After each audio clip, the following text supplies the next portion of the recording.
Let me ask you something. Have you ever been rejected so badly that it felt like the ground beneath your feet vanished? Maybe it was the girl you thought was the one who said, "I'm sorry, I just don't see you that way." Or the job you wanted more than anything, but someone else got it. In that moment, did you feel smaller? Less valuable? Here's the truth. Rejection is one of the most powerful tools life gives you, but only if you know how to use it. The Stoics, especially Marcus Aurelius and Seneca, saw rejection not as the end, but as the raw material from which greatness can be forged. And in this video, I'm going to share with you timeless Stoic lessons on how to use rejection to your favor. Before we begin, make sure you subscribe, hit the like button, and watch until the very end, and because understanding these lessons could completely change how you see love, failure, and your own worth. Lesson number 1, rejection reveals what you cannot control. It was one of those evenings where the air itself felt heavy. I had been rehearsing the words in my head for weeks. Every step I took toward her house made my heart pound harder. She opened the door, smiled warmly, and I thought, maybe this will go well. I told her how I felt, how long I had admired her, how much I wanted to be with her. She listened quietly, and then, with a kindness that somehow made it worse, she said, "You're a great person, but I just don't feel the same way." And there it was, the wall. A decision had been made, and no amount of charm, logic, or persistence could break through it. For days after, I replayed every moment in my mind like a movie on repeat. Maybe I shouldn't have said it that way. Maybe if I looked different, had a better job, had done this or that. I tortured myself with possibilities, each one pretending I could somehow rewrite the ending. It wasn't until weeks later, when I stumbled upon a line from Marcus Aurelius, that something shifted. He wrote, "You have power over your mind, not outside events. Realize this and you will find strength." It hit me like a splash of cold water. Her choice was outside my control. My reaction, my interpretation, my next step, those were mine. This is the first great Stoic lesson about rejection. It reveals, with brutal clarity, the line between what you control and what you don't. When someone rejects you, you can't force them to choose differently. That's their will, their perception, their freedom. But you can control your own mind, and that is where all your real power lies. Seneca echoed this truth centuries earlier. We suffer more in imagination than in reality. The suffering I felt wasn't because of her words.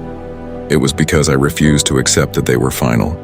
I kept imagining scenarios where I could change her mind, but reality had already spoken. So here's the takeaway. The next time rejection knocks the wind out of you, pause and draw the Stoic line. Ask yourself, what in this situation is truly under my control? What belongs entirely to the other person? Once you make that distinction, the fog starts to lift. You see that your energy is far better spent on what you can influence, your mindset, your goals, your next action, rather than wrestling with a decision that isn't yours to make. Rejection is painful, yes, but when you realize it's also a teacher, showing you exactly where your power begins and ends, it becomes the first step toward real freedom. Lesson number 2, rejection is a mirror, not a verdict. There's a moment after rejection that almost everyone knows, now the silence. It's the moment when the words no have already been spoken, but your mind refuses to move on. In that silence, something dangerous happens. You start making the rejection about your worth. I remember it vividly. Years ago, I applied for what I thought was my dream speaking event. It wasn't just a career move, it was personal. In my mind, being accepted meant I was good enough, that all my work had been leading to this moment. Weeks later, I received the email. It started politely. "Thank you for your interest. Unfortunately, we've decided to go in another direction." Those words, another direction, echoed like an insult. My stomach tightened. I immediately thought, so I'm not good enough. They think I'm not worthy to stand on that stage. For days, I carried that verdict like a brand on my skin. Every time I looked in the mirror, I didn't just see myself, I saw the guy who wasn't good enough.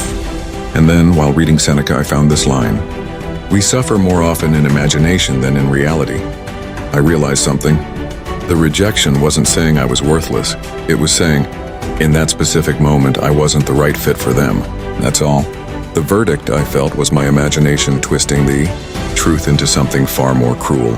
Marcus Aurelius offered a similar reminder. If it is not right, do not do it. If it is not true, do not say it. The truth was simple. They picked someone else.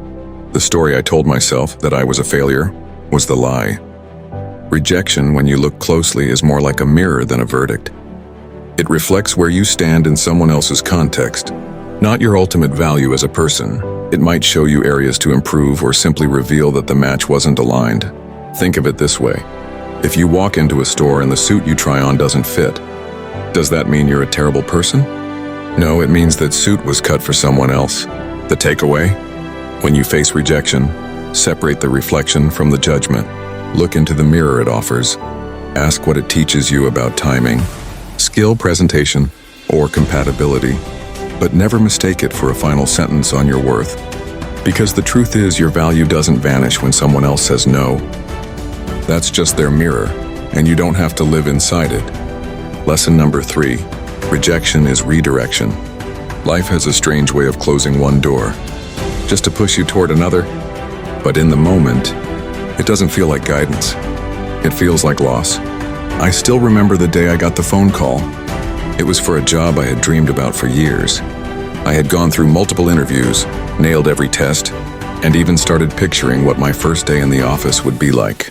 I could see the desk, the coffee mug, the way my life would change. Then the recruiter said, "We've decided to move forward with another candidate." Just like that, the future I had built in my head dissolved. I hung up the phone and sat there staring at nothing. My mind was a storm of why them and not me, and I was perfect for that role. For weeks, I felt like I had been pushed off my path. But here's what I couldn't see. Yet that no was actually steering me toward something much bigger. A month later, a friend told me about a small, unheard-of company looking for someone with my exact skills. I applied, and mostly out of desperation. They hired me almost instantly. Within 2 years, that little company exploded in growth. I ended up leading projects far bigger than anything I would have done in the job I had originally wanted. Looking back, I realized, if I had gotten that first job, I never would have been available for the second one. The Stoics understood this perfectly. Marcus Aurelius wrote, "The impediment to action advances action. What stands in the way becomes the way." That first rejection wasn't a roadblock, and it was a signpost. It was life saying, "This is not your road. Keep moving." Seneca said it another way, "A setback is the opportunity to begin again, more intelligently." That's exactly what rejection can be, an invitation to pivot, to see possibilities you never considered, to grow in ways you didn't plan. Here's the takeaway. When you face rejection, ask yourself, what might this be redirecting me toward? Don't just look at what you lost. Look for the new roads that have quietly opened up. It might be another person, another skill, another place, another version of yourself waiting to emerge. The next time life slams a door in your face, don't stand there staring at the wood grain. Step back, look around. There's probably another door, slightly open, just waiting for you to notice it. Rejection isn't always a dead end. Sometimes it's the universe saying, "You're meant to take a different road, and trust me, it's better than the one you wanted." Lesson number 4, use rejection as fuel, not poison. When you get rejected, you stand at a crossroads. One path leads to bitterness, the other leads to growth. Which path you take decides whether rejection becomes poison or fuel. I once knew a man named Kareem. He had built a business with his best friend from scratch. They had big dreams, long nights, endless coffee, plans scribbled on napkins. Then one day, without warning, his friend told him he was leaving the partnership to work with someone else. The shock hit Kareem like a punch to the chest. At first, he couldn't stop replaying it. How could he leave after everything? Was I not good enough? He stopped working for weeks, drowning in resentment. But slowly, he realized something. If he stayed in that bitterness, he'd be giving his old partner power over his future. One night, he came across Seneca's words, "It is not what happens to you, but how you react to it that matters." That was the turning point. Kareem decided to stop feeding the poison. Instead, he used the sting of betrayal as motivation. He rebuilt the business alone, working harder, smarter, and more creatively than before. 2 years later, his company was thriving, far beyond what it had been before. And here's the poetic twist. The same friend who left came back, asking to collaborate again. Kareem politely declined. This is the power of using rejection as fuel. The bitterness that poisons you whispers, "They were wrong to reject me. I'll never forgive them." But the fuel that propels you says, They were wrong to reject me. I'll grow so much that they'll wish they hadn't, Marcus Aurelius reminded himself daily. The best revenge is to be unlike him who performed the injury. That means, instead of matching their negativity, surpass it with your own excellence. The practical takeaway? The next time you're rejected, before anger or resentment can take root, ask yourself, how can I channel this energy into building myself? What goal can I pour this emotion into? How can I make this no the reason for my next yes? When you reframe rejection this way, it becomes an engine. Every no becomes fuel for your ambition. Every setback becomes a spark. Don't let rejection sit in your veins, poisoning your spirit. Burn it as fuel instead. Let it light a fire under your purpose.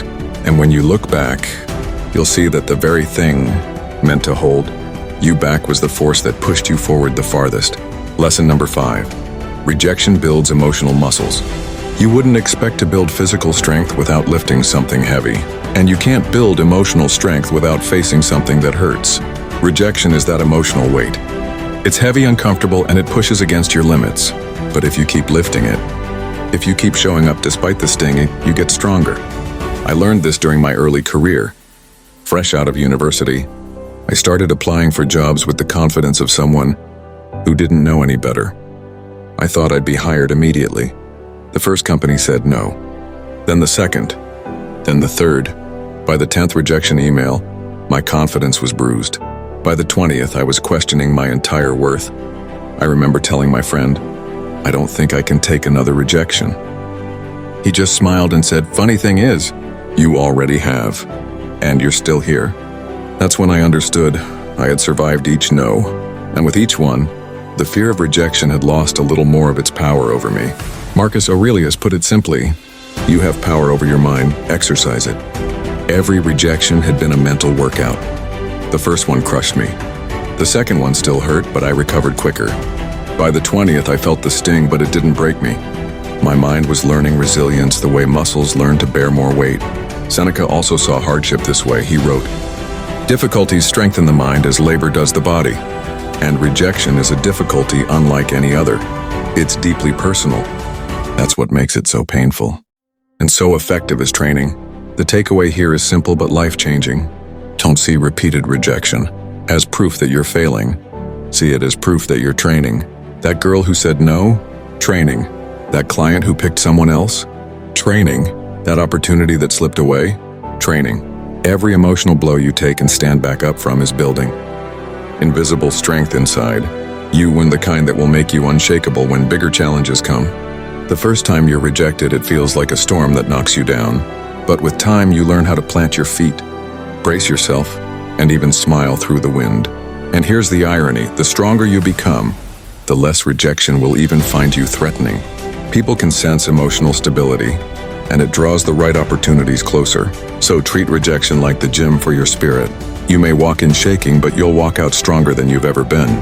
Lesson number 6, rejection teaches detachment. There's a quiet desperation that lives inside many of us.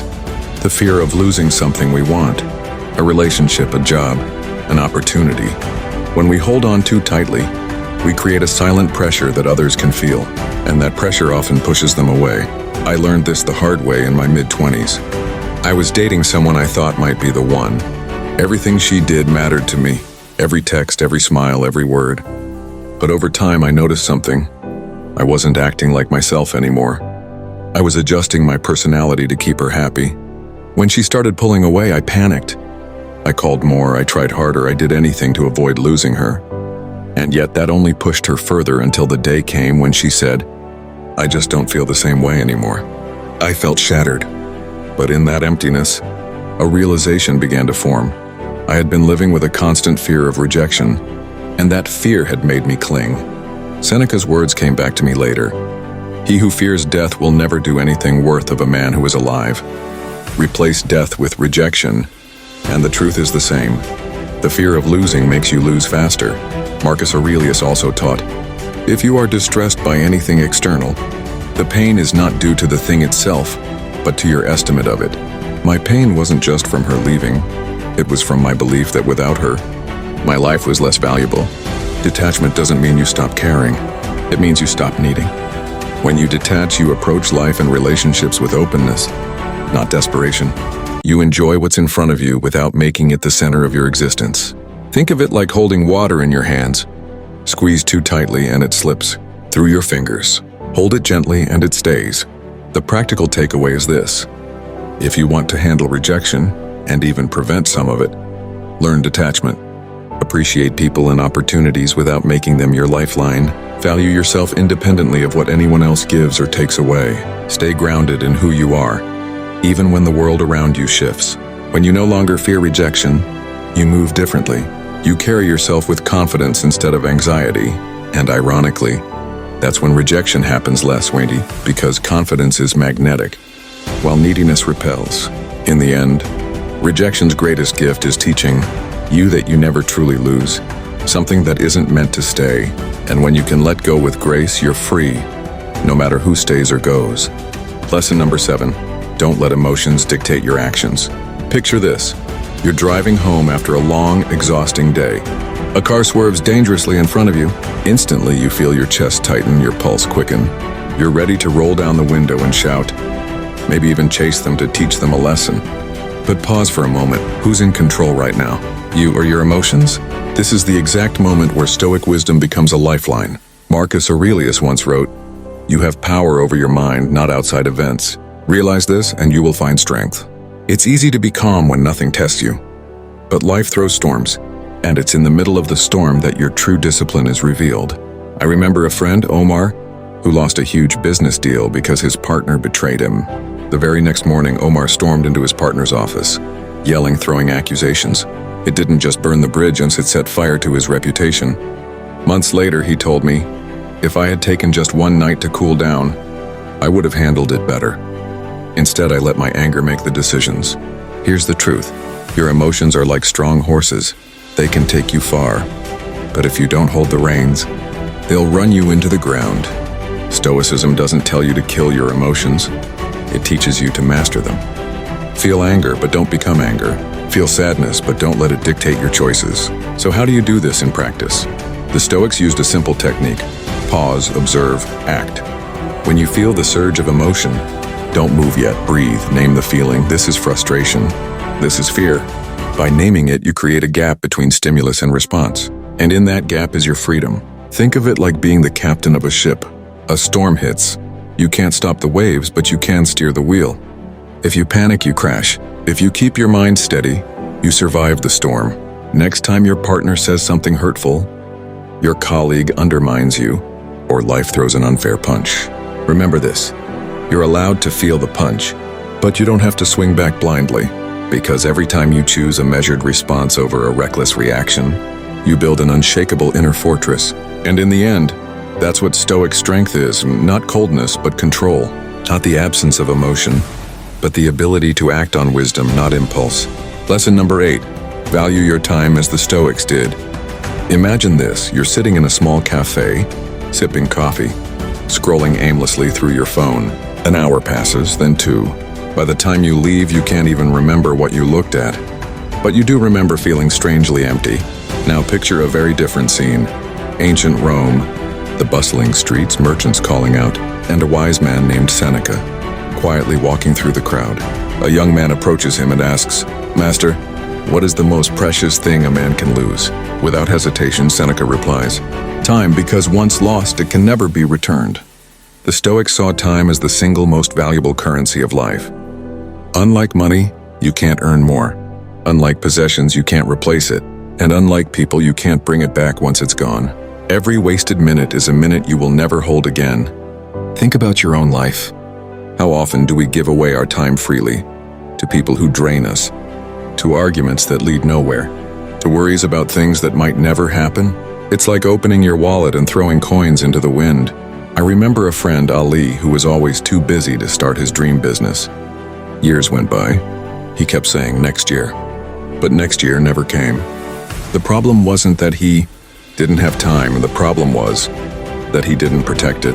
And that's the same trap many of us fall into. The Stoics teach us to guard our time the way a king guards his treasure. Marcus Aurelius wrote, "You could leave life right now. Let that determine what you do and say and think." This wasn't meant to make us fearful, it was meant to make us urgent. To live now, to spend our hours on things that actually matter. So how can you apply this? Start by tracking your time like you'd track your expenses. Notice where it's slipping away. Are you spending hours on meaningless scrolling, saying yes to events you don't care about, engaging in drama that adds no value? The Stoics would say, cut it out. Not tomorrow, now. Another tip, treat your time as if every minute is a gold coin.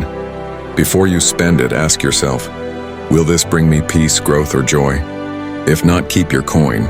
Spend it on something better, because here's the truth. Life doesn't suddenly give us more time. Our days are disappearing like sand through our fingers, whether we use them wisely or not. And when we finally look back, the question will be, did we waste it or did we live it? Guard your time. Because once it's gone, no Stoic, no king, no God can give it back to you. Rejection will visit you many times in life. You can run from it, fear it, or resent it, or you can welcome it as the Stoics did, as a teacher, a guide, and a sculptor shaping you into a stronger, wiser, more grounded version of yourself. So next time life says no, remember, it's just clearing the way for your next yes. With that said, thanks for watching, and until next time.